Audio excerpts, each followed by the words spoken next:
มาแล้วเด้อช่องอีสานโชว์ทีวี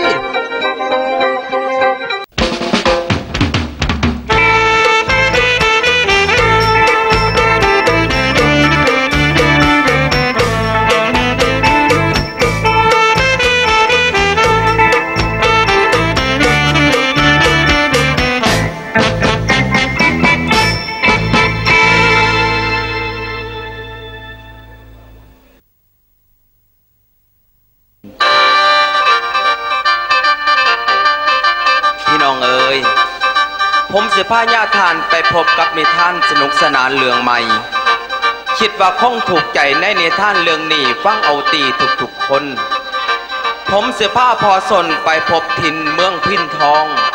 มีพญาเพ็ญทองอยู่ป่องเป็นเขาส่วนมเหสีเงาพ่วงประกาเป็นสื่อคนเขาลือเลิศฟ้างามล้นกว่าไผ่แต่ชาวเมืองนั้นใดฮอนเฮงบ่มีสุขมีแต่ซุ่มคนถูกออกเที่ยวขอเมืองบานแสนลำคาญใจเดเขาไปทุ่นเบาว่าเขาสั่งบักกำพาหาใดนั่นแต่ขอซะแล้วมาพบกับพญาพินทองซึ่งทีมงานการแสดงเราเสนอเรื่องกำพาผีหน่อยใดแล้วขะหน่อย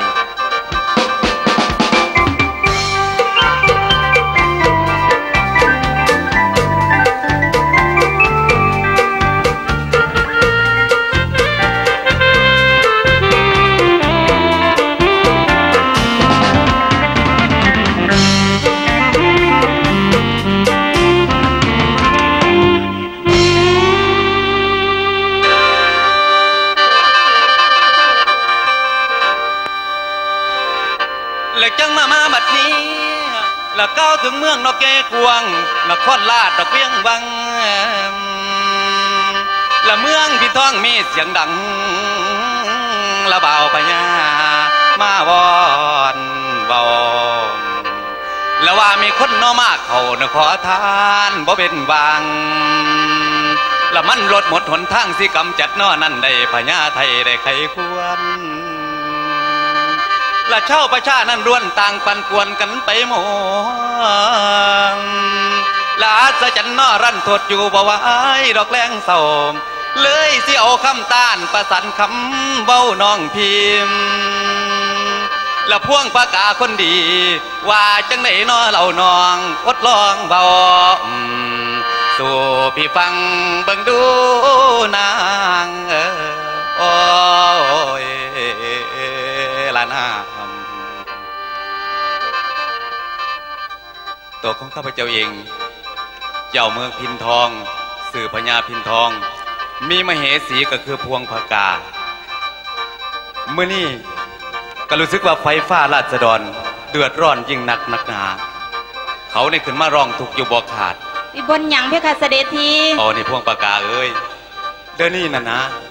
เดี๋ยวนี้ชาวเมืองเฮาน่ะเกิดเดือดร้อนฮ้อนเฮงเหลือวิสัยเอาเรื่องใดเสด็จทีคือนั่นน่ะเขาว่าบักกำพานี่ไปก่อกวนซึ่งหาขอทานบ้านนอกขอกเขมรตามซานเมืองต่างๆเขาก็เลยบอกว่าอยากให้เฮานี่นะขับไล่บักกำพานี่หนีออกจากภายพมหานครพวกประกาศสิว่าจังได๋อ้าวคุณทีถ้าคนเดียวน่ะเฮ็ดให้คนอื่นเขาเดือดร้อนเสด็จทีก็สมควรสิจัดการสร้างการไปเลยเสด็จทีเพคะอ๋อเฮ็ดแบบนั้นบ่เอาถ้าจังสั่นพี่สิเอิ้นอำมาตย์ไทขุนออกมาอำมาตย์เอ้ยออกมาหาเฮาจะข้าวแหน่นี่แหละจำเป็นยิ่งนักพวกประกาเอ้ยถ้าเฮาบ่เฮ็ดจังซี่ไฟฟ้าราษฎรเขาก็สิว่าเฮานี่ปกครองบ่ตลอดปลอดภัยไปหมดแม่นบ่ล่ะเพคะเสด็จทีอ้าวอันคือว่าจังซี่ดอกเสนาเอ้ยเดี๋ยวนี้หมายความว่าเฮานี่อยากให้โตนี่ไปเรียกตัวของบักกำพร้านี่เข้ามาเวียงบังหาเฮามาหาเนี่ยพ่อสนอกว่าที่แมนให้ไปเอิ้นบักกำพร้ามาหาเฮาแล้วเฮาสิได้สั่งการให้มันออกไปจากเมืองนี่ให้มันไปไกลสุดกูเลยไปรีบไปอันนี้ละพวงปากกาเอ้ยเสนาก็ได้จัดการเรียบร้อยแล้วเฮามีแต่สิเข้าพักรอคอยเท่านั้นละเพคะเสด็จทีปฐมก่อนห้อนตามเรื่องอย่าเพิ่งใจกันเด้อพ่อนิทานมีกำลัง ก็รอฟังไปอีกเล็กน้อยอย่ามัวปล่อยพวกหมูฉันเริ่มก็เรื่องแล้วนั่นก็รีบด่วนปั่นทวนลมเหตุให้สมศรัทธาผู้เพิ่นไปดอกน้ำจางละบาดในยางที่ไปยังไปรอฟังเสนาก่อนละเข้าห้องพักบังทมนอน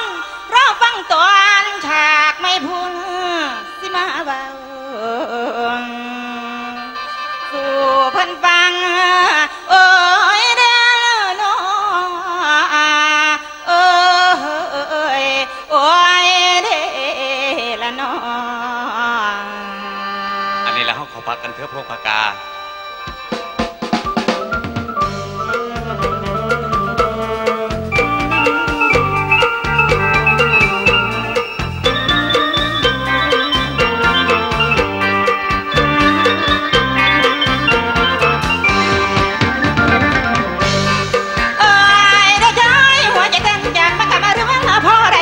หัวใจปวดเจ้านั่งหูเขาช่างพ่อแม่อายรังเกียจเขาจนแต่นางคนก็มองหากันกับอายใครไม่มันสัญญากันมันเป็นถ้าเป็นแล้วแพ้รักมันป่ามาได้10 ปี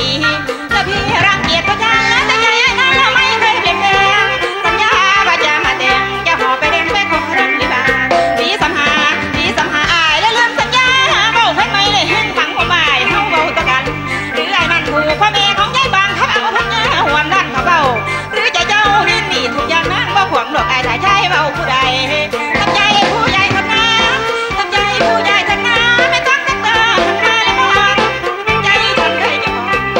งใจฉันเคยจะมองความถูกต้องฉันไม่ถูกใครพวกเรามันเคยได้ค่ะเมื่อขาดมันได้ชีวิตก็อับเฉาไม่มีใครรักจริงต่อเรามีแต่ผู้เหมาที่คอยปลอบใจน้ำตาเท่านั้นจะเพื่อนไม่เคยใช่เพื่อนเพื่อนเราตลอดไปรักเขาไม่เคยจริงใจแต่นี่ต่อไปแม่รักใครอีกเลย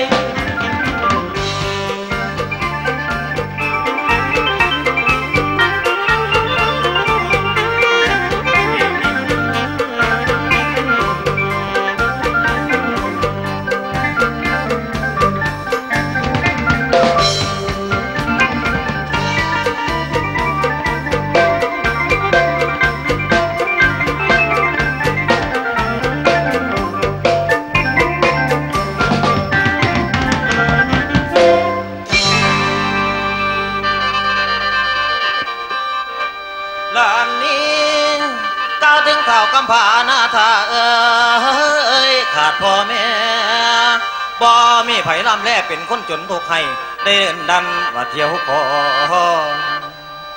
จนชาวเมืองเขาพบพอจนไทยเมืองเขาพบพอเขาเปิดนายเดินแดงสั่งเขาบ่มีความบังอีรู้ดอกพ่อหน่อยเถียงหน้าคอย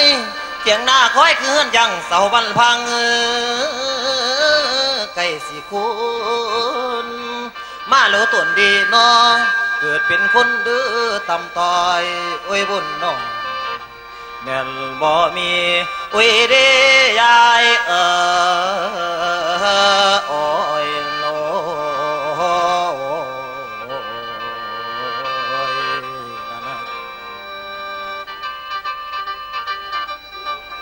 พ่อแม่เอ้ยกำพร้าคือน้ำขาดตั้งแต่ผมเกิดมาพอเห็นหน้าพ่อกับแม่เป็นคนจนทุกข์ให้ได้เดินดันมาเที่ยวขอนี่ละเนาะเพิ่นว่าทุกบ่มีเสื้อผ้าฝาเงินดีพ่อลีอยู่ทุกบ่มีเข้าวอยู่ทองสินอนดีอยู่บ่เป็นอีแม่เกิดมาอายุก็ได้17-18 ปีแล้วแม่เอ้ยกำพร้าเฮ็ดแนวอื่นบ่เป็นให้หน้าป้าทางก็บ่มีเป็นตั้งแต่ไปหาขออยู่ขอกินน้ำเพิ่นคันไทยเฮือนใดเพิ่นใจดีเพิ่นก็ให้อยู่แต่ว่าคันไทยเฮือนใดเพิ่นใจหายเพิ่นก็ไล่หนีบ้าทุกเมื่อเสือวันผู้กาก็เคยไปขอทานก็มีหมู่นำกันอยู่ลูกกำพร้ากำพ้อยหัวเดียวกระเทียมเรียบมาโฮมกันเป็น2กันยังวะมานำกัน2คนอ้าจองเอ้ยเป็นจังไดนอนตื่นเราไปเด้อนี่ กลุ่มใจจริงๆรักผู้หญิงยิ่งก็ไม่สน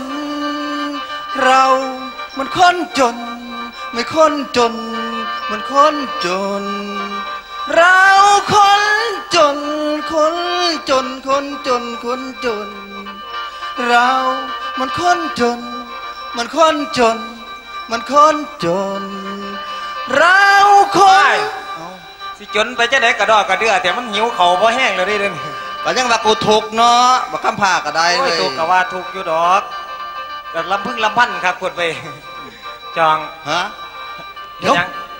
ผู้สาวโทรมา โอ้ย ฮัลโหลกันยาเหรอเออตุลากำลังเว้า เป็นยังไงล่ะสิงหาอยู่ดีสบายบ่โอ้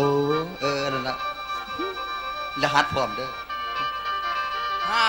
54444จื้อ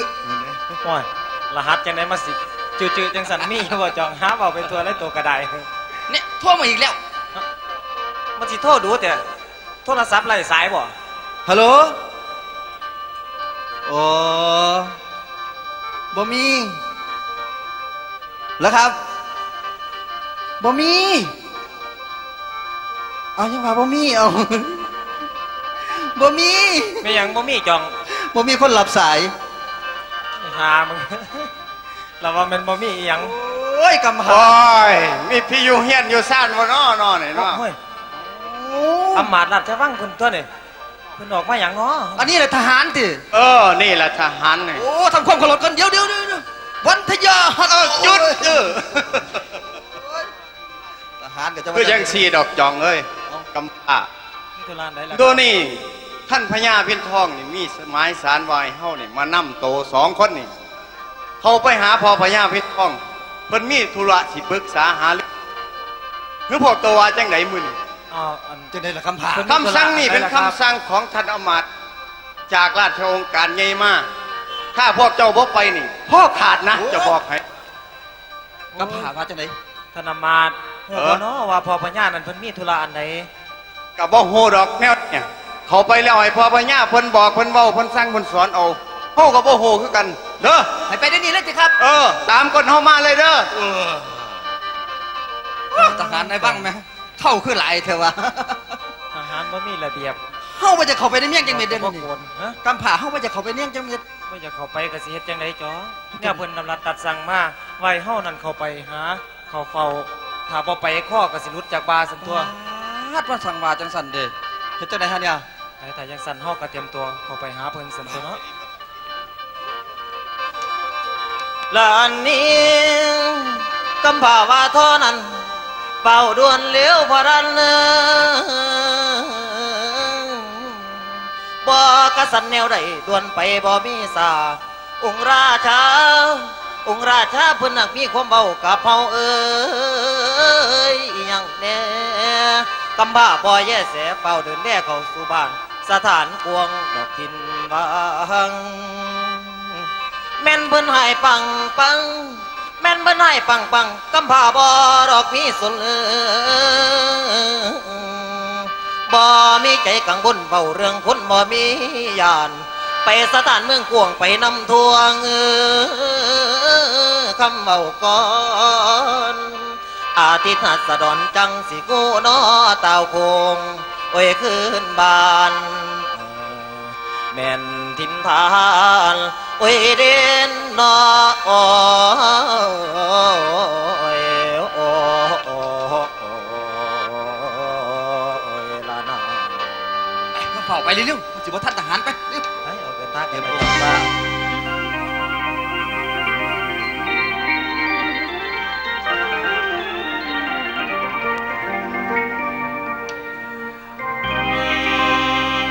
ละมาบัดนี้หนุ่มเมืองเกินได้เดินทางมาพี่มาเห็นสาวผู้ดีสาวบ้านที่คนสร้างแรกสบตาเพียงเล็กหน่อยหัวใจคอยนั่นห่วงหางสาวบัวขา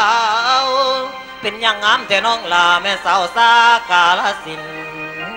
ขออยู่กินน้ำนางได้บ่นอพะนางน้อง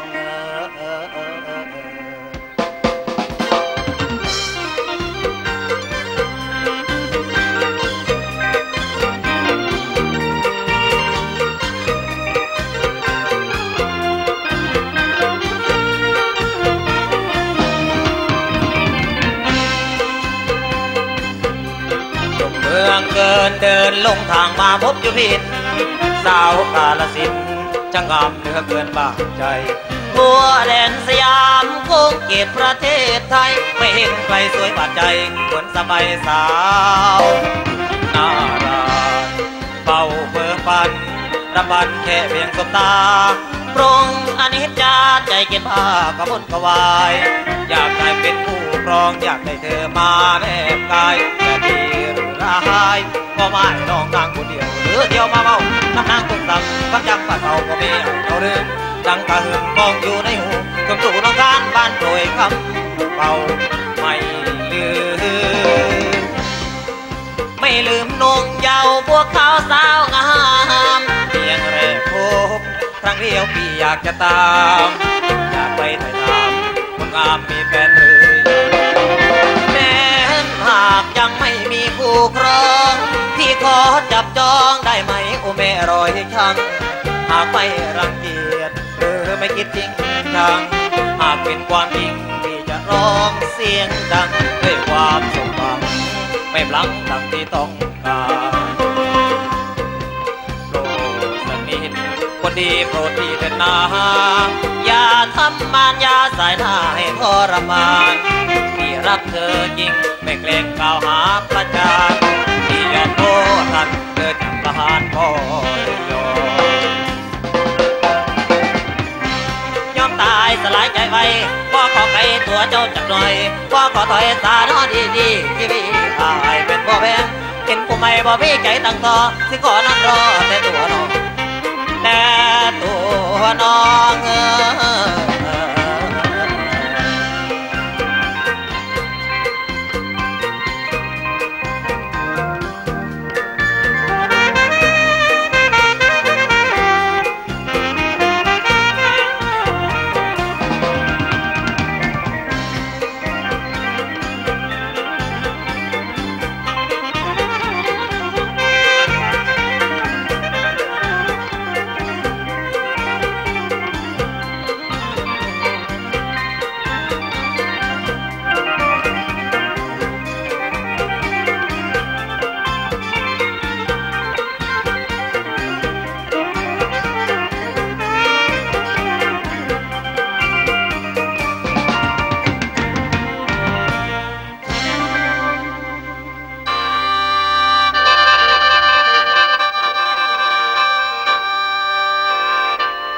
ตะวันใสไก่มาแล้วบ่มีแนวสิเว้าวามแล้วรอตั้งแต่เสนายังบ่มาดาหานี่หรือดีกลุ่มได้สองมองและได้สั่งการนอถูกต้องบ่เห็นด่วนดอกหวนคืนแล้วเรามายืนดอกล้อคอยแล้วเบิ่งคณะนอเขานี่อันนี้ละพงปากกาเอ้ยได้ค่ะเสด็จพี่ตั้งแต่เฮาได้ตัดสั่งให้เสนาออกไปเอิ้นบักกำพร้าเข้ามาหาก็ยังบ่เห็นลบลาวตาวขึ้นมาเลยจะเป็นมันก็ต้องนั่งรอคอยอยู่นี่ซะก่อนจนกว่าบักกำพร้าสิมาได้ค่ะเสด็จพี่อันนี้แหละชาวบ้านชาวเมืองเขาก็เรือกร้อนนักหนานะไอ้น้องเข้าใจบ่คุ้มใต้ฝ่ายเหนือก็คือกันนั่นที่แหละเสด็จพี่ท่านคนเดียวล่ะทำไมคน โอ้ยผู้ขาเอ้ยมาพอดีตัวนี้มาแล้วครับมาแล้วผู้ขานํบักกำพร้ากับบักจองมาแล้วครับโอ้มาพอดีครับไหวพอมีความสุขกำพร้าเอ้ยมีอันไหนกับบอกกระสั่งกระสอนเอาตัวครับขอบพญาต้องขอบใจหลายๆเสนาไปเข้าพักได้เจ้าเดี๋ยวพอสิสั่งการเองขอถวายบังคมก้มดากดมมาอย่างค่ะไอ้จังในจริงสิถวายบังคมแบบนั้นขอถวายบังคมพระเจ้าข้าตัวมาขอถวายบังคมพระเจ้าข้าจังสันควรบ่ควรแล้วตะสิดังไฟเถิดขน่อยเว้าบ่ฮู้กาลเทศะเลยเจ้านี่นั่นเจ้ารู้ไว้ว่าเดี๋ยวนี้น่ะเจ้าน่ะเว้ากูกัดผู้ใดล่ะครับนี่ละพญาเมืองนี่แหละครับพญาเมียงพินทองมันคือเทวดาอุบาทเธออันที่ว่าพญาเมียงครับที่ให้เสนาทหารเอิญข้าพระพุทธเจ้ามาวันนี้มีเลี้ยงเดียดห้อนหำอย่างน้อครับผมมีหลายแนวฟังเขาสิเบาสู่ฟังยับเขามานี่กับผ้าเบาให้แก่งไปเลยได้เสด็จพี่เด้อ บ่เป็นหยังดอก เหตุการณ์นั้นมันเป็นแบบใด ไข่ท่านเฮา นี่ละกำพร้าเอ้ยที่เฮาเอิ้นโตเขามาเมื่อนี้ก็บ่อื่นบ่ไกลดอกเดี๋ยวนี้นะชาวเมืองเขาเดือดร้อนนักหนา ว่ากำพร้าเนี่ยออกเที่ยวหาขอตามบ้านสะพานเมืองต่างๆ เจ้านี่ใหญ่ขึ้นมาจนว่าเป็นหนุ่มขนาดนี้แล้วนาสิหาอยู่หากินบ่นาสิง้อมือง้อเท่าไปหาขอเขาเลย ไม่เสด็จพ่อพวกผมไปขอก็บ่ได้สั่งความเดือดร้อนให้ผู้ใดดอก ท่านผู้ใดเพิ่นเต็มใจท่านเพิ่นก็จังท่านให้ดอก ท่านผู้ใดเพิ่นบ่ท่านเพิ่นก็ไล่หนีเท่านั้นตัว นั่นล่ะก็เป็นความจริงนั่นล่ะคันผู้ใดบ่เต็มใจท่านเพิ่นก็บ่ท่าน ผู้ใดกิจเต็มใจท่านเพิ่นก็จังท่าน แต่ว่าชาวเมืองของเฮาน่ะมันอดอยากปากแห้งอยู่แล้วหาใส่ปากใส่ท้องเจ้าของก็ยากอยู่แล้ว เจ้านี่พอเลยสิเว่าให้เจ้าฟังว่าให้เจ้านี่ออกหนีจากภายพระมหานครนี่ซะ ไม่มาสั่งว่าแต่เนาะเสด็จพ่อผู้ข้าบ่มีหมองอยู่หมองเศร้าขั้นสิไปให้หน้าป้าทางก็บ่มีแต่จอบดวงเดียวเสียมดวงเดียวก็บ่มีตัวเสด็จพ่อสิให้ผู้ข้าไปอยู่ไส เอานี่เราบ่เป็นหยังดอก เอาเจ้าเว้ากับกำพร้าบังดูพงประกาศ เดี๋ยวให้พวกประกาศจัดเอง จัดการเองเสด็จ จั พี่ ดการ ถ เนาะ อยมาพี่ นี่กำพร้าพวกชื่อเจ้าทั้งสองคนอ่ะ มีตีละกับมีเมื่อเป็นหยังจังต้องสร้างความเดือดร้อนให้คนอื่นบ่รู้จักทำมาหากินคนอื่นเขามาฟ้องทุกวันเลยสำหรับเรื่องของพวกเจ้าอะน่ะ ละว่าวเนาะละพ่อย แต่ก็น่าสงสารอยู่คือกัน นอกกำผ้าแดนใส่ขาบ่มีอยู่ อาศัยเมืองเขาอีดูพ่ออาศัยเลี้ยงปากคลองบางคืนร้องกองน้ำตาละพ่อเสียให้ผู้ขาหนีจากทินนครหลวงคนทั้งขวงว่าเขาสั่งบ่มาอีดูแล้ว ผมบ่มีอิหยังแล้วบ่มีแนวสิได้พึ่งให้พ่อเจ้าคิดเบิ่งไปอยู่ใส่กันละเจ้าหมดความเบาจังแม่นดินวิเดนนอโอ้โอ้โอ้โอ้ละน้องให้อยู่นำแน่พ่อบ่มีหมอง อั สิ นนี้ ไป แหละ ดอก กำพร้าเอ้ยบ่ได้ดอกเมื่อชาวบ้านชาวเมืองเขาต้องการแบบนั้นแล้วพอก็ต้องทำเพื่อบ้านเพื่อเมืองให้บ้านเมืองอยู่เย็นเป็นสุข เอาละ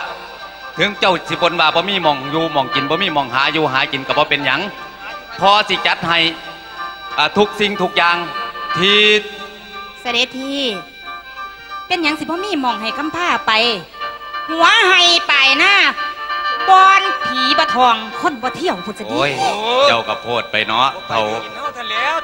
คนคือกันเนาะที่มาเฮ็ดคักมันบ่ได้ดอกเอาจังซี่ซะ ไปอยู่ไกลกับญาติพี่หลอกแล้วย่าพออย่าไหลไปอยู่ไกลเลยครับ เดี๋ยวนี้เฮาสิเอาให้มีดเล่มหนึ่งแล้วก็จอบเล่มหนึ่งแล้วก็มีเข่าที่สิให้ไปปลูกไปฝัง เขา โอ้บัดใดเนาะสมบัติพระสถานที่เสด็จพี่นั่นน่ะสิให้พวกเธอไปเป็น เอาไปเป็นแนวทำมาหากินอ่ะ เออ เขาขี้แคว อ้าวมาสั่งว่าแต่เขา ก็ยังมีอีก อืม มีเข่าขี่แขวที่เฮานะกี้ออกมาจากแขวของเฮาตากแห้งเอาไว้คันผู้ใดได้เอาไปแล้ว ผู้นั้นสิมีบุญญาบารมีหลายเพราะว่าขี่แขวของเฮานี่มันวิเศษ โอ้ยวิเศษจะได้นอนย่าพอบ่แม่นสิกินแต่ซุปน้ำใหม่สติมันเหม็นขี้เขียวเท่า เอาเสนาเอาออกมาบังดู เขียวแล้วมาสั่งว่าเถอะ บักจกกับมีดวงหนึ่ง มา มีเสีย เอา ง เนี่ย ก่อน ดีกว่านั้นมาได้ติย่าพอ อันนี้ละมันแค่นี้มันก็สมควรแก่พวกเจ้าแล้วเอาจัดการเอาให้แล้วเจ้าก็รับเอาไปอยู่ในนี่ละเด้อห่อเข่าที่สิไปทำพันธุ์แล้วก็ห่อเข่าขี่แขวเอานี่ก็มากพอสมควร พอสิมอบให้เจ้ารับเอาไป ครับ จังสันเสด็จพี่ คือเป็น สร้างเรียบร้อยเข้าไปพักกันเถอะเสด็จพี่ เออจังสันละกำพร้าเอ้ยมีแนวใดสิเว้าก็พออีกบอกมาเบิ่ง ก็บ่มีดอกพอเอ้ยคันพอบ่ให้ผมอยู่ ผมก็คงสิได้ไปอีหลีนั่นล่ะ นั่นละไปซะบัดนี้ไปบนคนบ่ทองปองผีบ่เที่ยวให้เจ้าไปไกลสุดกูเลยอย่าโง่กลับขึ้นมาอีกหากว่าเจ้ากลับขึ้นมาคอของเจ้าสิขาดออกจากบ่าไปพากันไปสิเข้าพักละ จอง ใส่ถุงให้น้ำแน่นี่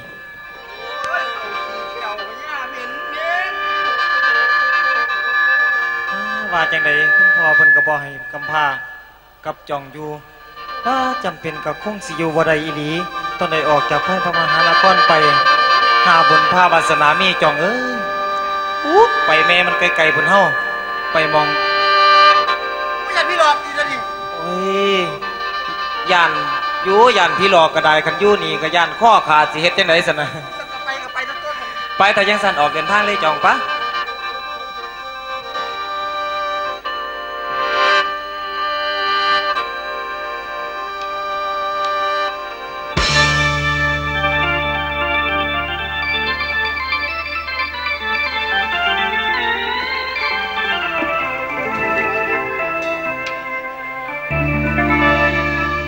ตามใจแม่เจ้าเถิดลางผู้เพิ่นเลี้ยงเฮามาผู้เพิ่นพาน้องใหญ่โอ้ยคนที่เพิ่นขาดไว้เป็นเคยนั้นบ่แม่นชายความที่อ้ายฮักน้องก็ฮู้อยู่น้อเต็มใจ แต่ก็หมดความหมายพ่อแม่นางเพิ่นสั่งอายเหลือใจหลายได้หลังพอไอายเป็นข้าวนาคนนาจินเศร้าคำบ่มีแนวอวดโอเทียมทานผ่านผู้มีโอ้ยน้องสาว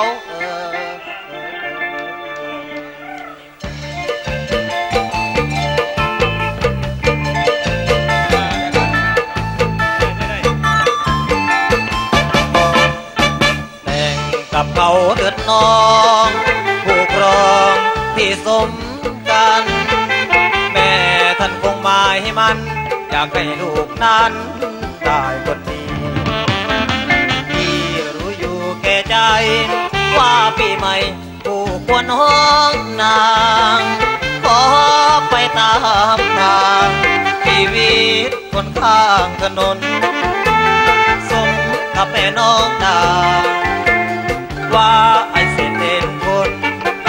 คำนี้ก้องอยู่ตนจนแล้วต้องเกียมเถิดลาวันนี้ว่าจริงน้องของน้องรออยู่ไอ้สู้เขาบ่ได้คนไปตำสกุลลูกมีบุญเพิ่นอวดแจ้งศักดิ์ศรี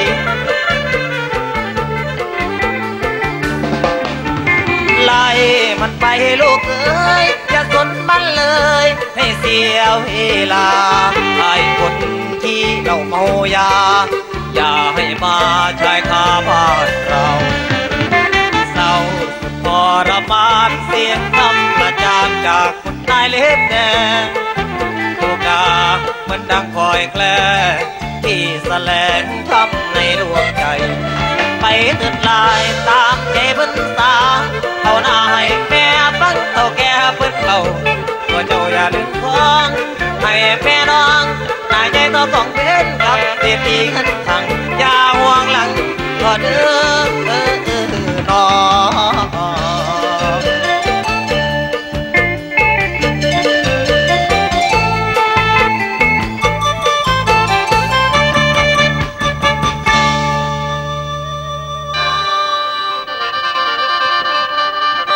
พี่น้องเอ๋ยจากนั้นท้าวกำพร้าก็ไปหวังหนีนครคือว่า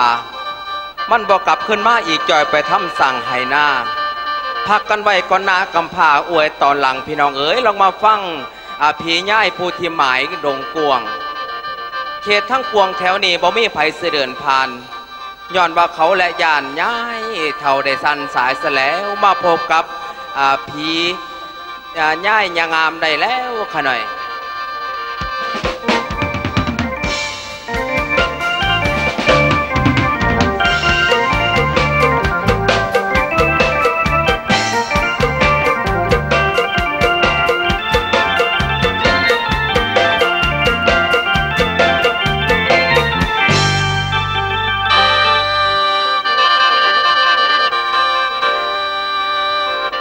และก้าวถึงย้ายผีเท่าเนา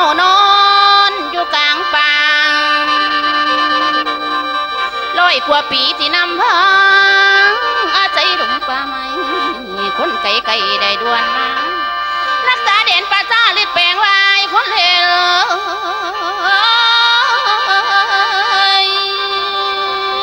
และยามจังเป็นจังเหมือนควายรวยเวทมน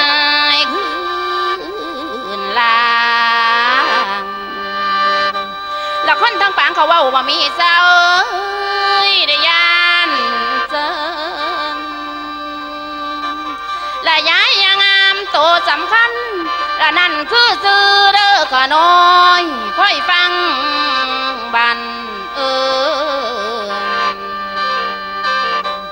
ต่อนิทานร้อยฟังบันต่อนิทานว่าเรื่องเลยโอ้ยหนอโอ้ยหนอเอ้ยละนาสวัสดีผู้ขานนี่สื่อย่ายางงามน้ำของฉันอาใจดงพงไพ่ที่ผักเศร้าเน่าอย่างได้หลายปีหลายเดือนแต่ว่ามีความสุขล้นในใจเหลือขนาดโอ้ยแต่ว่าในมือนี้จากมันถือกินอีหยังกันยังว่าหอมต่างบ้านต่างเมืองเพิ่นโอ้ยใจสิขาดสิขูดหอมว่าคือบ้านคือเมืองเพิ่นจักว่าถือกินอีหยังขั้นได้กินจากคำหนึ่งสิมียิ่งคอยว่ามื้อนี้สิเอิ้นอีเตียออกมาปรึกษาหารือเตียเลียเตียโอ้ยจะเป็นมึงเป็นอีหยังอยู่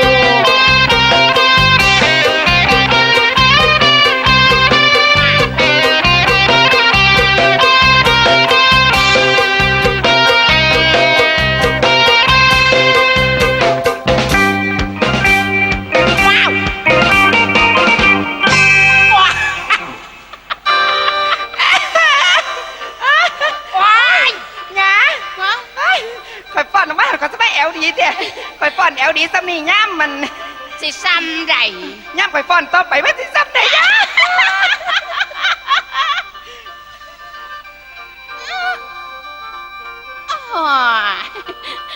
ยายยายา เป็นหยังเนี่ย ท้องเจ้าสมะไข่ไว้เถว่าท่านได้กินอีหยังอยู่ อุยาวาบ่ได้กินจังไดเมื่อคืนในฝันพอมีหลายอันหลายอย่างคุณดีตื่นขึ้นมามื้อนี้มึงถือกินหยังบ่ฉันทีเดียว ฝันสันบ่ ว้าฝันว่าไฟล่าใหม่ก่อไผ่ไต่ก่อขี่พุละเม ไว้จะบางสัน ฝันว่าไฟล่าใหม่เกี่ยงอ้อยหอย ดี เดี๋ยวก็ไปหาดมมันกัน อ้าวถือกินหยังบ่ฮะหอมบ่ ไม่แต่กินเหม็นๆยาย บ้าบ่ได้บ่ฉันว่ากูต้องดม ยาย ก่ ก็ อน เหม็น เหม็นหยังเดียว ยันเหม็นๆตดผู้มานั่งฟังผู้นี่อยู่เขามาถือกินหอมก็เจ้าจักเม็ด ดังมึงบ่ดีอีเตียกูต้องดมพิสูจน์ดมหอมว้ายมึงเป็นหอมอยู่น้ำกูนี่วะ ว้ายอันนี้มันล้านมันล้านมันได้หรือยายนี่ล้านมัน มึงเป็นหอมผมมึงบ่แม่นคือเก่าบ่ได้เถียเอ้ยในมื้อนี้ต้องสืบกินตามหาที่แม่ว่าหั่น เอาสั้นบ่ยาย แม่นแล้ว มาสืบกินตามหากินมันต่อขนาดนี่ก็ เก่าพระราดงดอนเที่ยวหาให้มันพอจังที่ดูดิ เกิดตกกับคุณยายยายา แม่นหยังลูก มาพาไปถอกให้ ป่าย าย เดี๋ยวนี้ออกเดินทาง ไปมาไปถอก แล้วหอมจริงยังบ่ทันลัวตั้งตามดูให้ถึงที่แม่ แม่ละยาย แล้วเข้าไปในพงพีหอมจริงยังก็บ่รู้ต้องตามสู่ในจิต โอ้ยสมาหอมแท้นะ หอมเป็นแต่กินไรเนาะ หอม และแม่เอ๋ยแม่และใจงามตามหวยคงบ่โคจงผู้ดงดอน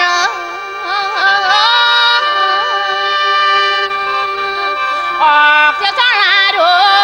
สืบกินจนปองและบริรอมาเลยเตี่ยไปใบมาฟ้าและเดินน้ำดังที่ฮอนเมื่อจอน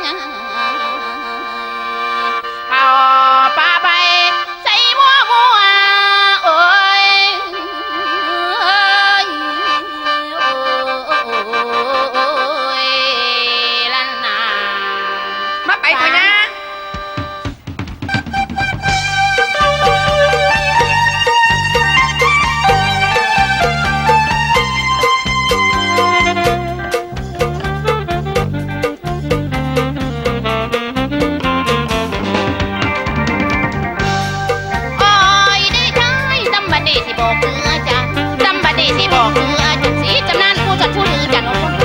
อาจันข่อยพ้นเสียงพ้อยบ่มวนจันข่อยพ้นเสียงพ้อยบ่มวนสมวนบัดเบาพอดีเด้อละการบ่ฟังกับทั้งแต่งคน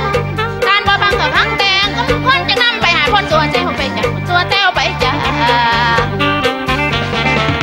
ป้าเสียป้าไปเถอะยา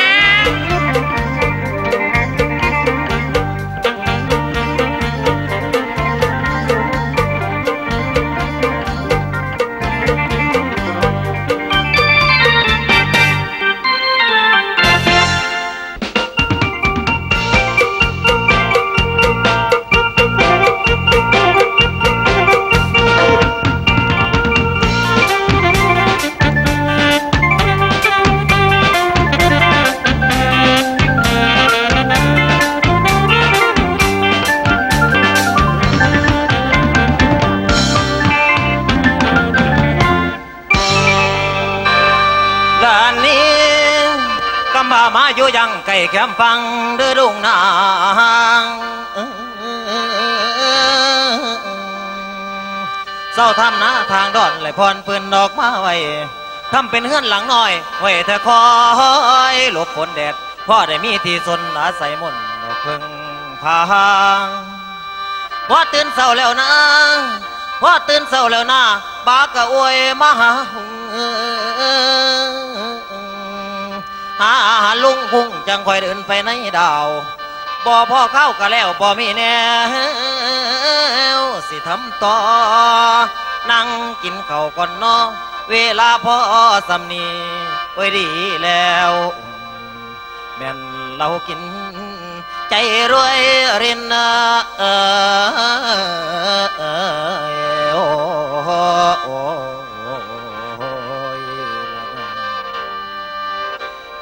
นับตั้งแต่กำพร้าออกจากนครมาอยู่พี่มาทางไห้ทางป่าจนเป็นไห้เป็นหน้าได้เห็ดหน้าปีนี้ฝนป่าก็ดีหลายอีเมเอ้ยเขาก็งามกำพร้าเห็ดไปพอปัญญาเพิ่นให้เขาปลูกมานำให้ถึงเขาขี้เกียวไว้กินประทังซ้ำหน้าได้กินเขาว่าสั่นเพิ่นว่ามามื้อนี้ก็หิวเขาแห้งเด้อกินเขาง่ายแล้วแต่งอยู่แต่งกินกำพร้าว่าสิออกไปหน้าเบิ่งให้เบิ่งหน้าจองให้จองโอ้ยเนาะตื่นเราไปหนึ่งแล้วเราไปเขาออกมากินทืน ยังว่ากูกำลังหนึ่งอยู่แต่ว่าหมอหนึ่งมันใหม่ไหม ว้ายมาหนึ่งไม่สิได้กินหรือ เอามึงกับว่าบอกหนึ่งเข่ามึงว่าได้ว่าหนึ่งน้ำไปเนาะ โอ้ยเอามาหุงไหมสนะเอาหมอมาหุงเอาโอ้ยคนจะได้จังซัวกระดอกกระเดือบอกให้หนึ่งเขาเฮ็ดหมอหนึ่งไม่มาเฮ็ดคือส่งใจหายแต่เนาะฮะนี่เนาะเป็นสุกโลกเสกเลขเถอะเนาะเนาะไฟกับบลุกไผว่ามันสิได้กินง่ายล่ะเด่นเอาหมอมาหุงเอาเศร้าซะกันมันใหม่แล้วเห็นว่าหมออ่อนหวดขาดแล้วตัวนั้นใส่น้ำแล้วจังว่าพี่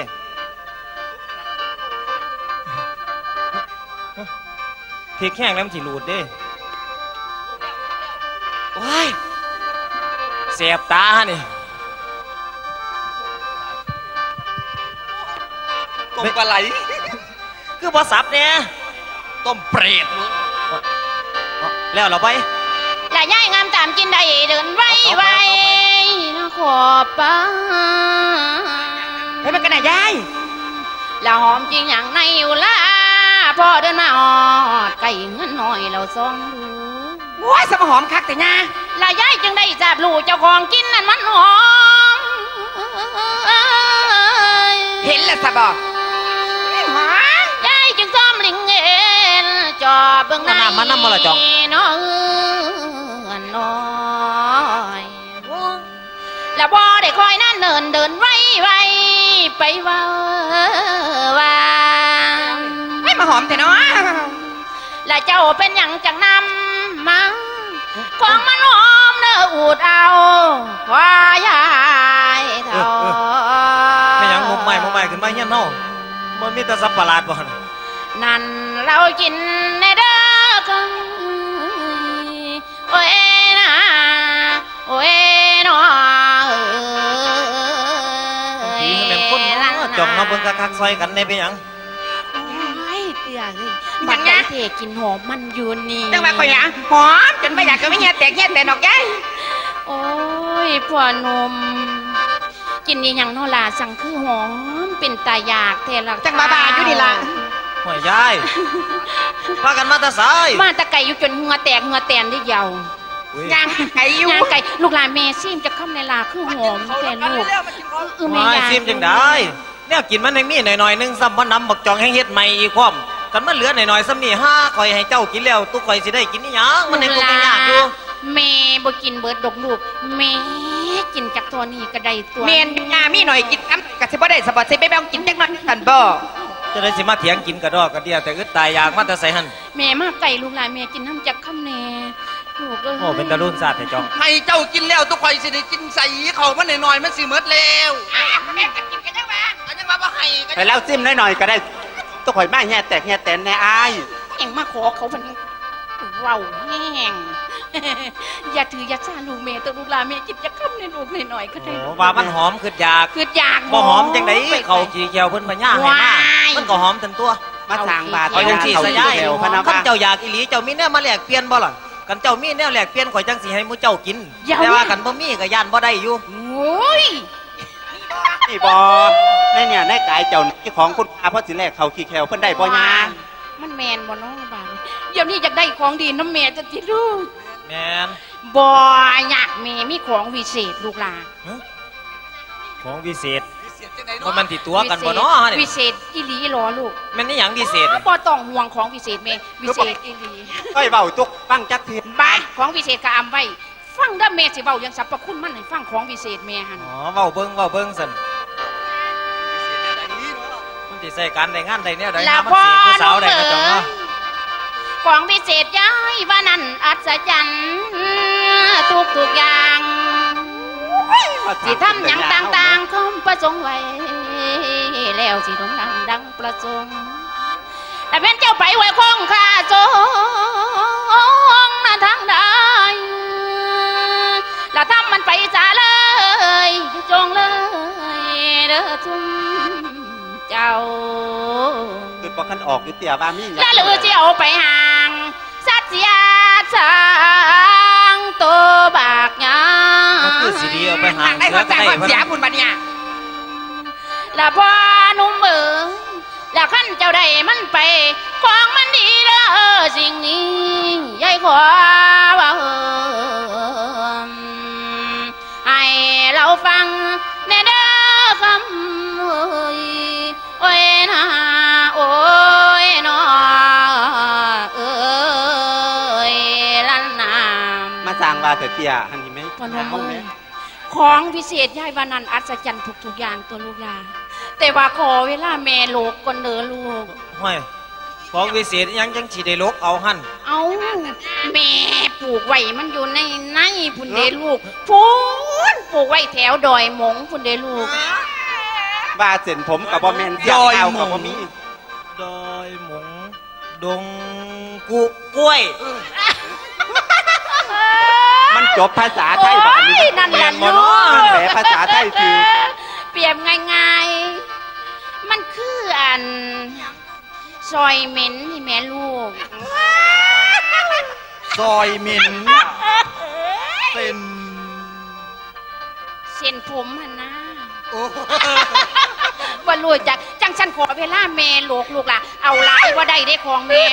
ก็ไม่แล้วเข้าใจแล้วซอยหมินแม่นั่นซอยท่าฉี่แม่นบ่ยาว สวยซึ่งมึงเลยเนาะเปรียบง่ายๆคือไหมดำแม่ลูกล่ะเส้นไหมทองคำนั่นแม่ลูก เอามาเบิ่งกันแล้วกันยายไป เมสิลก มาบีโอ้ยจะกลายคนยา ซอยอิหยังหมอซอยเหม็นมานี่แม่ โอ้มาขึ้น พ่อเสียวไว้ได้บ่ล่ะ สิลกเทีย กล้วย เอาได้ไง บ่ละบ้ามันเจ้าแล้วเว้าเล่นรถเว้าอีหลี ไหวเบาอีหลีแล้วเบิ่งเด้อ จอบเบิ่งกันนะจอง ว้า ระวังนะ หาสวมึงกูละบ่ได้สังเกตจากเทียละมันเง่าวปานนี่จะดี ยาล้านมัน แม่นหยังล้านมันเยา เหม็น เฮ้ยยินอย่าฟ้าวว่าวไหลอากูสิโลกได้เยา เอ้า ข่อยว่ามันกินน้ำแซ่ปอเอารถ ฟังแม่สิโลก เอาหลบถอดแล้วเร็วพอนั่นได้กินเขาเอาเตรียมทาดีๆยายโอ้ยไป ข่อยมามีแห้งแท้เจ้า แก้วยุ่นดากไปนะ เอ้า ปาดชิด เสียงจง ปาดแม่ ได้ละ มึง ไป เอ้ย ได้ละไปเดี๋ยวนี้ได้ละไป จะมาคือมันแม่มึงเท ดึงไม่ย่ายดึงไม่ ดึงไม่อีกจักเทียติ เรามากินผมคือรถหลาย สมปืนเลยเอ้า1 2ได้ละไป โอ้ยเอาเท่านี้จ้ะจักสองเซนมันเป็นยังไง เสียงห้อง ท้องเส้นบ่ได้ย่ายท้องเส้นก็จะบ่ให้เด้ ปาดถูกว่ามันเลียดออกกันทีเดียว สั่งว่ามันต้องเอาแต่บ่ได้กินแม่งต้องมีแห้ง เอา ใส่ อีกเซนนึงติ เอาอีกเส้นหนึงเออ ว้ายกูว่าท่านลกอยู่ละมึงห้องเฮ็ดหยังเดียว ไปกินแทนเจ้ายาย บ้าน้ำผม เอ้ย กระได เอาเตรียมเซน3เลย เอา1 2 โอ้ยแม่มึงเอ้ย นี่มึงคักว่าบัดเนี่ย สมัคร โอ้ โอ้ยางขาตบตักแตนเลย ใส่ยายเอาเบิ่งกันนะยายสวยเหม็นนั่นเอามาเบิ่งกันนะ ตายลูก จังได้ก็ยาง เฮีย โอ้ยเลียดซึมละลูกล่ะ เฮียแตกเฮียแตกหนอกกู จนแม่ขนหัวลูกชัวสิลกได้ ไปเห่ากับมียาย ฮะ มันเกินเหม็นกระดอกกระเดียแท้ มีใครเห่าอ่ะตีนี่หลายยายเอ้ยไม่สะด้วย ช้าด้วยหยัง เราเป็นอย่าง รี นี้ จอย เอาจังสิ นี่จอยนะแม่ ลูกล่ะ อันนี้ละของเทสีหยิกงองงองเง่งมีกินเนจักน้อย อันนี้ละของมักอร่อยลูก เอาไปรดลูกล่ะขั้นปรารถนาอย่างใดคุณแนวเด้ของแม่ เอาจังสิสะยายเนาะ เบิ่งกันนะกำพร้าเป็นจังได เฮ้ยจองแต่มันจังสิอยู่น้ำมึงสิบ่หลายอยู่บ่ นกก็นี่ เอาจังสีซะลูกล่ะขั้นใดแล้วจังสีขอแม่สักค โอ้อยากได้เขา ำแม่ อยาก ลู กิ ก นข้าวกินน้ำซะได้เดี๋ยวนี้ เอา จังว่าเอา จังสิสยาย เละ เนาะ ขอให้แม่เนี่ยลูก จังไดยายก็ลงทุนให้ผมแล้วดีบ่ดีผมก็สิเก็บติดตัวไว้ก่อน เก็บไว้ ผื่อ จัง ข้าว ตัว จำ ลูก เป็นเอ้าห่อเขาให้เล่า ขอ ให้ ให้ จอง แม่เนี่ยลูก ห่อเขาไม่เล่าซะหมู่เฮาหนึ่งบ่ทันเบิดนั่นละ โอ้ย ขอให้ยังจันละลูกแม่มากไก่เลียขนาดโอ้ยเอาเท่านี้ก็เอาดอกลูกเอาเท่านี้ก็ว้า บุญทองบุญใส่ละยาเอ้ยปันนี้เขาสิได้กินข้าว ให้เพิ่นยังคุ้มกินอยู่ ลูก เอาแม่ถือเอาดีๆได้เอง ตาปลาลูกปลามาเมียเถอะ โอ้ ไหวมันเป็นทางใดใหญ่ โอ้ยมันบ่เป็นทางได้ยายโอ้ยเจ็บจนมาหลงทาง เก็บจนหลงทาง มาเป็นทางพี่ย่างเร็วๆก่อนสิมาขอเอาอีก จนหลงทางเลย กำลังกินข้าวแซ่บๆแล้วมาหลบกวนเว้ย จองมันอาจสิพิเศษคือเล่าวาก็ได้เอาจังสิเนาะวันนี้เขาห้องก็กินกันเรียบร้อยไปวันนี้เฮาลงไปทงไปเบิ่งไห้เบิ่งหน้าของเฮาเฮาใส่ไว้เด้เมื่อวาน ปล่อยปลาซิว ลาบปลาดุกเรือ บ่ทันได้มันสิลาบไปเด้อลานนี้ละพ่อจะกินข้าวแล้วสิลงทงไปหัวหน้า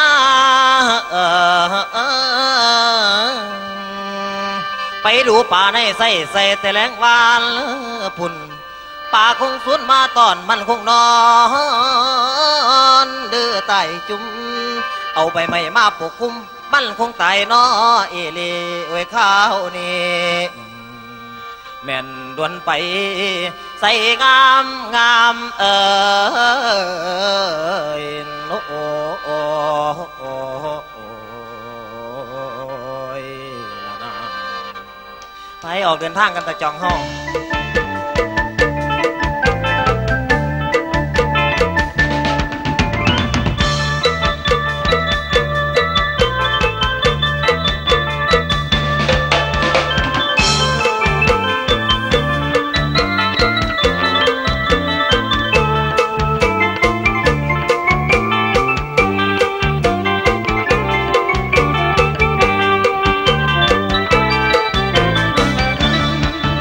ยกมือ10 นิ้ววันทางพี่แฟนเมตตามาเป็นแรงใจ เสียงนี้ไม่ใช่เสียงใคร เสียงนี้ไม่ใช่เสียงใคร เสียงของคนใจขอกราบแฟนทุกคนขอกราบมิตรเพลงทั้งหลายทั้งหญิงและชายอย่าได้สับสนจงจำเอาไว้ให้ดีคงใจคนนี้อย่าลืมทุกคน เสียงจากหมอลำคนจน จะสู้ดิ้นรนภายเสียงเลี้ยงกายพ่อแม่ปู่ย่าตายายพี่น้องทั้งหลายให้กำลังใจขอฝากชื่อเสียงได้ไหมขอฝากชื่อเสียงได้ไหมชื่อของทองใจขอฝากแฟนช่วยเกียงมีงานเชิญท่านไปหาที่บ้านปุ๊บนาคือบ้านน้องต่องานบุญหรืองานอะไรไปหาผมได้เดินไปติดต่อรับรองว่าเป็นกันเองแฟนไม่ต้องเกรงเชิญไปเถิดน้องหากแฟนนี้ไปติดต่อตัวผมนี้ก็จะต้องมาช่วยงานวอนทุกท่านแฟนผมไม่อยู่ทรงให้เสื้อเสียงดังวงวงวงวงเพื่อรุ่นพี่เขาขอกราบเจ้าแฟนนุ่มคุณสาวแม่นคุณลุงอาวแต่ซอยเคลียบผมด้วยคนสวยผอมสาวงามแก้มเปิ้นเปิ้นในซอยเคลียบเติดลาไปตัวอายสิบ่ลืมแต่ปราบลืมที่แฟนส่งแรงใจจากวันใดนอแฟนจังสิคืนน้อมาพอ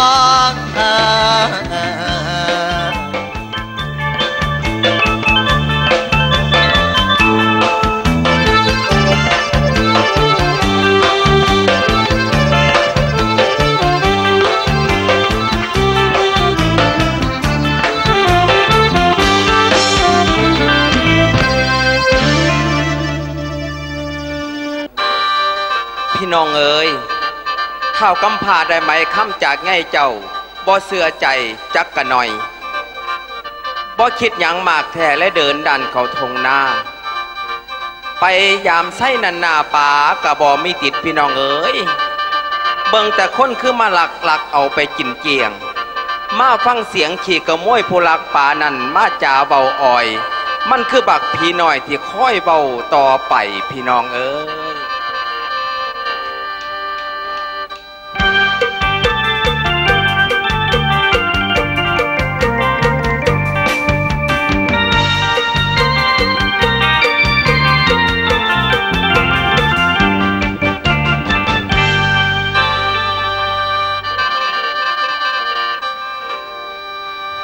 และก้าวถึงผมพี่น้อยผู้นอนคอยอยู่ในป่าและตกกลางคืนเป็นเวลาออกหากินอยู่บ่อเว้นกลางเว้นนั่นก็เรานอนอดีตหลังเก่าย้อนแสนลำบากกะใจเกียดโอ้ยแต่ว่าตอนหลังเราสบายดอกคายห่อนละไผมาหลอนใส่ไว้ปลาเต็มนายได้กินอิ่มละผมไปซิมอยู่สู่มือละผมไปซิมอยู่สู่มือคือดีแท้ตัวแต่หลังใส่เวิงวาง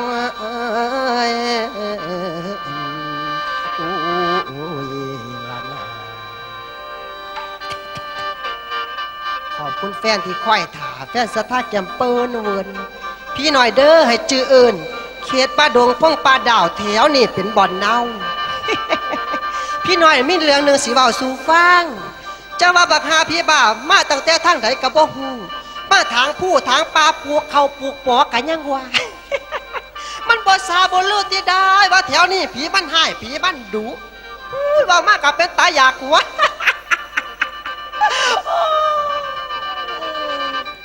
ต้องว่าก็ดีคือกันได้แหละเนาะตั้งแต่บักอันนี้มาถางผู้ถางป่ารู้สึกว่าการทำมาหากินของพี่น้อยสิสะดวกสบายขึ้นเพราะว่าทุกคืนพี่น้อยได้ไปจอบกินปลาอยู่ในไส้ของมัน มื้อนี้พี่น้อยสิเข้าไปนอนเอาเหือเอาแห้งคอนสิแกล้งพี่น้อยสิไปลักกินปลาในไส้ของมันคือเก่านั่นล่ะ มาโนนายใจหวานชื่นวันหรือคืนบ่ได้ห่วงละเรื่องอาหารทั้งปวงมันมีกินอยู่แล้วบ่มีแปลวแต่ยังได้ละตัวของเฮานี่ก็ได้เข้าไปพักนอกกายาโอ้ยบ่หัวซาเนาะนำหยังสิดวนไปเนาะเร็วเปล่าไปบ่สา ไปบ่สาวไปน้ำอายไปเคียงกายน้ำพี่บ่บ่จังใด โอ้ยผีน้อยขอสร้างก่อนผูกสัมพันธ์ต่อน้องผูกสัมพันธ์ต่อน้องแฟนลำจอง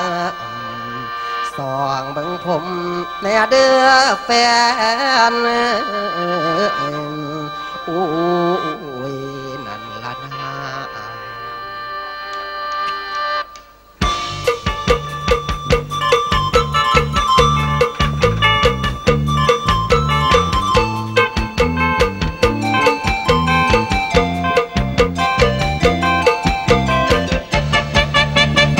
แม่จ๋าแม่ไปมันสาวให้ลูกทีหัวใจลูกนี้เต็มทีแล้วแม่กลัวหนุ่มบ้านไกลจะมาแย่งน้องไปเฉยปล่อยนะแม่จะเฉยเมยให้เสียเวลาค่าน้ำนมแม่ที่ผมได้ลูกนี่ไม่เคยลืมได้บวชตั้ง1,000 ตาครองใจจีวรเดี๋ยวนี้ก็สึกออกมาจากมีเมียแม่จ๋าหวังว่าแม่คงเห็นใจไปขอให้ผมสาโนโนแม่ขันบ่ไปยำเย่ไปถึงอีกนี้ใจเดี๋ยวนี้ตกระหว่างความหักแสนสีหักหัวใจบ่ไหวแล้วคราวนี้แม่มีลูกสะพ้ายต่อไปก็คงมีหลานผมได้แต่งงานแม่นั้นก็คงสบายไปนักแม่นะไปมันไว้ก่อนก็ได้ว่ารักลูกชายจะหาให้ได้สะใภ้คู่กันวันแต่งงานแม่นั้นคงมีสุขที่เห็นลูกเป็นป้าผมคงเป็นผู้ใหญ่ยามได้มีพันรยาตกลงถึงนักแม่นะแม่ใจดีบ่มีของมันขายควายเฮาโนแม่ไปซื้อแหวนใส่ก้อยสวมให้ผู้สาวปวดเจ้าเต็มที่แล้วหัวใจคันบ่ไปขอนางยานบ่ยังเป็นผีแท้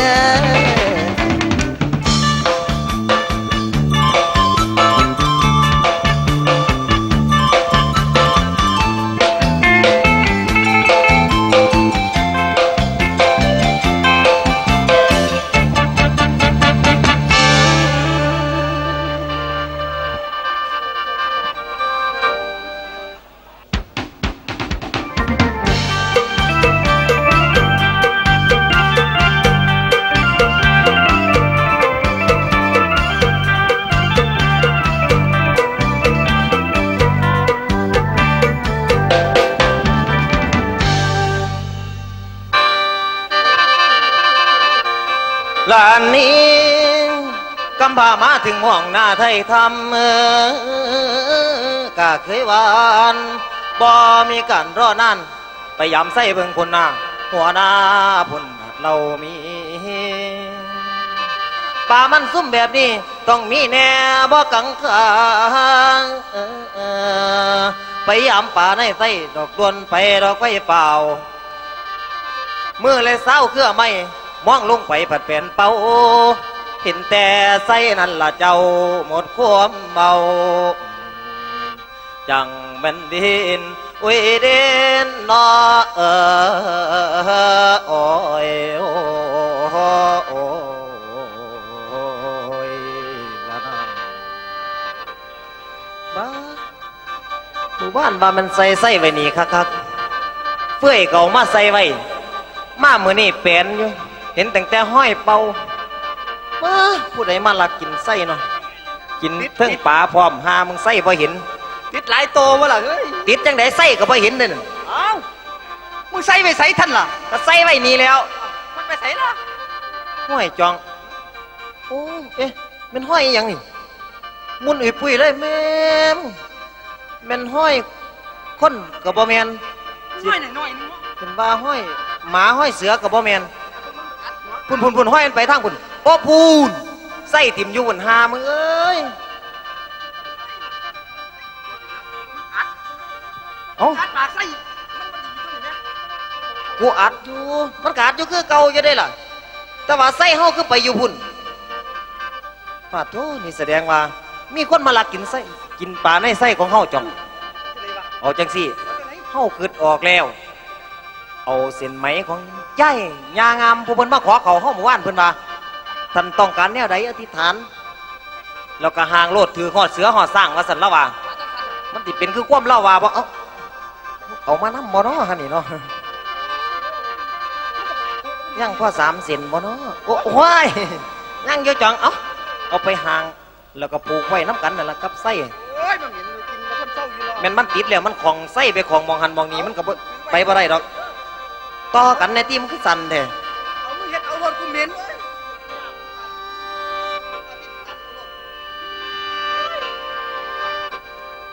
เอามาตากไส้ไว้นี่ก็ได้ดอกเนาะจ่องเนาะให้ไส้นั่นยุ่มหัดข้อมันโลด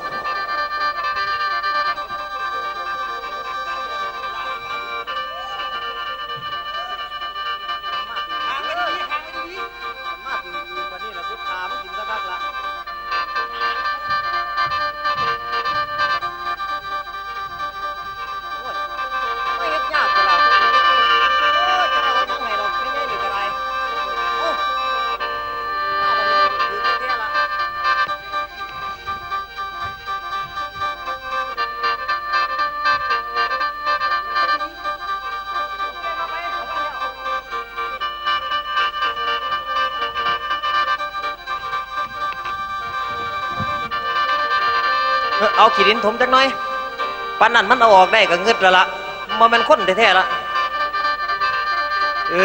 บอกไว้มามืออื่นมึงเซ็ตแท้แน่นอนมันมีแนวมากินของเฮาเอาจังสิมาทงปลากับบ่ได้อีเมียเป็นจังไดป่ะนี่เอาจังสิไปหาเก็บบักทั่วเมื่อตำเฮาปลากับโคตรอยู่เทึงดอนหัวหน้าเฮาเทึงบักแตงบักทั่วถ้าเทียมมันพ่อกีสินี่อันไหนมันแก่ โอ้แสดงว่ามันไงแล้วเนาะขอโทษเฮา โอ้ยคือพอถมดีๆเนี่ยล่ะนั่นนี่เท่านั้นบ่เย็นนี่เฟ้ยน่ะอุ้ยเฮ็ดให้มันรอบคอบจังหน่อยนะเว้ย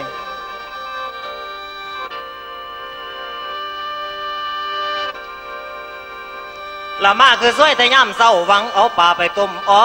มบุญพลาน้อบ่พร้อมไปมาได้แม่นลักกินละมามืออื่นมึงต้องดิ้นกูสิปินมาทำลายกูเสียวมึงตายถ้าผู้ผินบักเป็นนี่เลยพาลั่นไปเป้าดอนหัวหน้าปลาเข้าโพดกับแต่งทั่วกำบ้าบ่มีกลัวรีบเดินทางน้อฟังเปล่าเดินเจ้าแม่นดนไปเดินน้อโอ้ยน้อโอ้ยละน้อไปดอนหัวหน้าจองห้องมานี่ปะ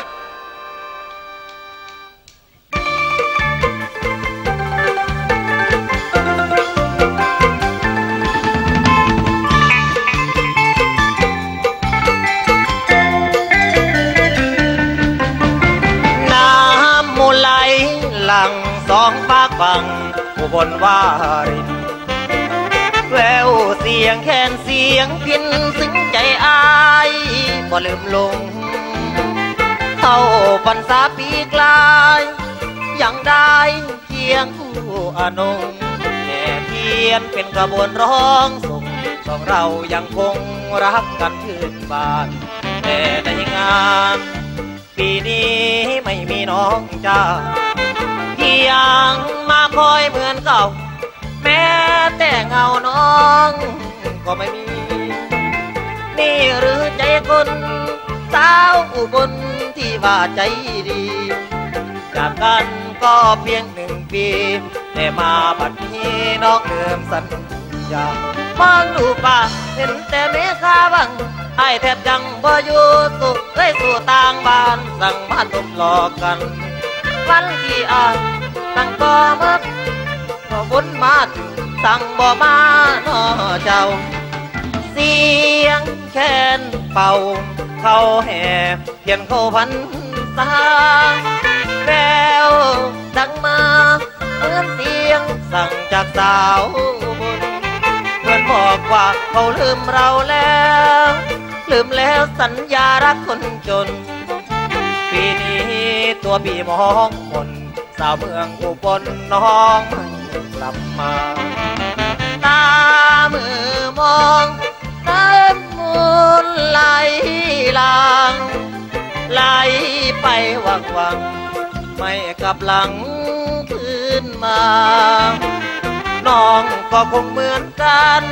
ใจเจ้านั้นดังสายทารารักเรา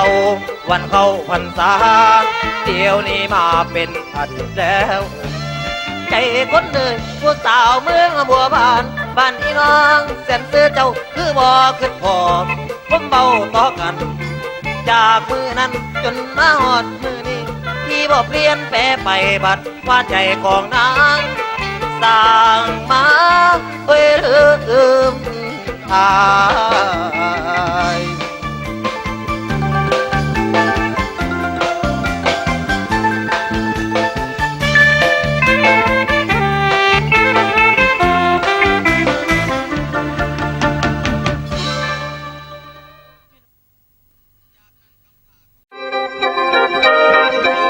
กดปุ่มติดตามรับชมคลิปใหม่ๆฟรีเด้อ